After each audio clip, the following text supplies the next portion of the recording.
Hi there, I'm Justin Leoy, Park Slope therapist, coming to you from Brooklyn.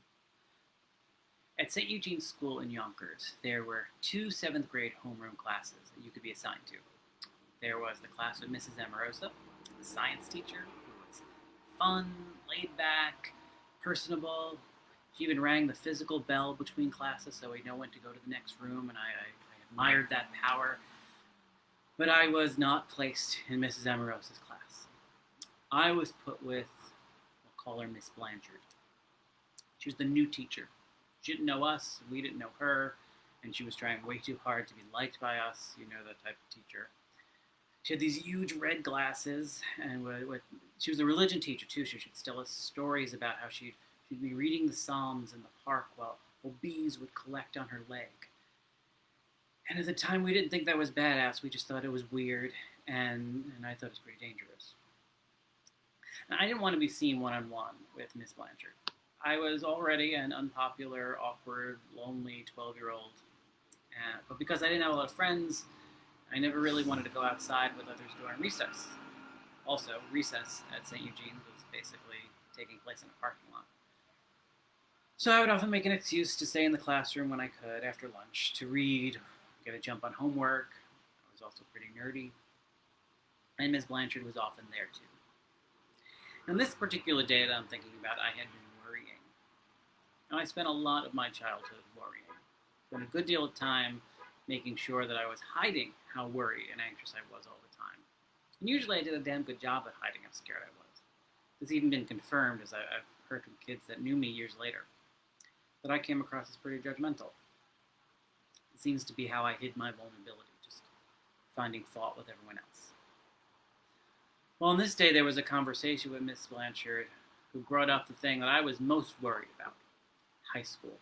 Even though I was in 7th grade, I was already dreading this, and I didn't want to talk about it. It scared me, it made me very anxious, and Miss Blanchard did something that I'm sure Mrs. Amoroso would never have done. As she sees me getting really nervous and uncomfortable, she does one of those adult attempts at compassion where cocks her head to the side, kind of half frowns, and she says the worst thing you can say to a 12-year-old boy.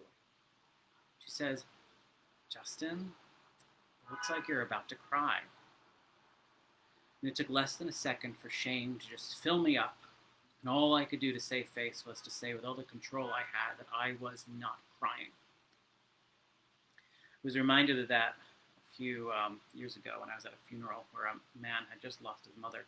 He was giving a eulogy. During it, he stopped to reference his young daughter. He wanted to reassure her. He said, "Daddy's not crying. Daddy's just sweating." Well, I had to convince Mrs. Blanchard that I wasn't crying either. And if possible, I was less convincing than that guy was at his mom's funeral. And I did what I did with vulnerability at the time. I found a way to blame her for causing me to feel that way. And because we are taught to be ashamed of these vulnerabilities, so we spend life finding ways to avoid it. It ends up hurting us, ends up hurting others. This is happening a lot now.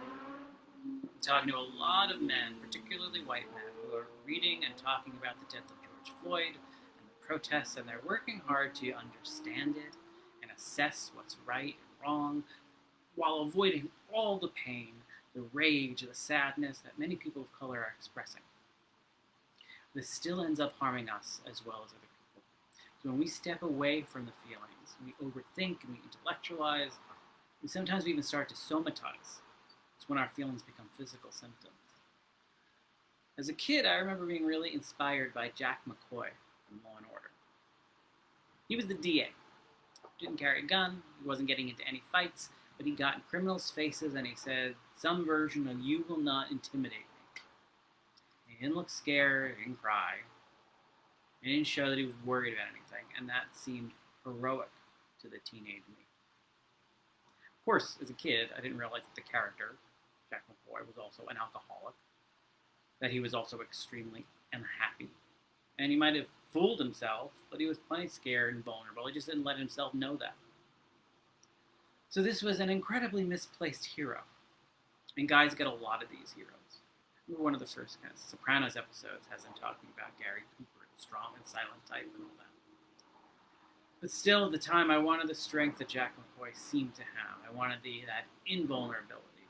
I wanted to communicate that no one, school bullies, high school unknowns, and certainly not Mrs. Blanchard, no one was going to see me sad or scared. And others have similar stories. I've worked with a ton of guys who don't let themselves feel sadness or fear or guilt or uncertainty, sometimes not even anger, which is the one acceptable emotion for most men. So this is self-care that doesn't feel good, but it's necessary for our health and for others. I tell all my clients that things may feel worse at first before they start to feel better, because we're going to be looking at all the issues that you've built up a lot of defenses around. And if I could just get in a time machine and cry more about high school in 7th grade, I could have saved myself a lot of internal bullshit that I've had to spend my adulthood trying to undo. So if you're looking for ways to work against racism, don't forget to start with yourself if you're a white man. We need to relearn how healthy it is to first not feel better. Thanks for taking a listen.